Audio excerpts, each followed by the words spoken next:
เวียนโน้ไอเวียนต้องไปเด็กไป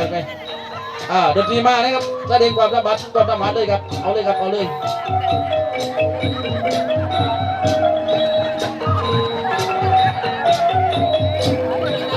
ไม่ต้องก็ได้ใช่ไม่ต้องเลยเดี๋ยวเขาดูเอาไปเลยไปเล่ายาวเลย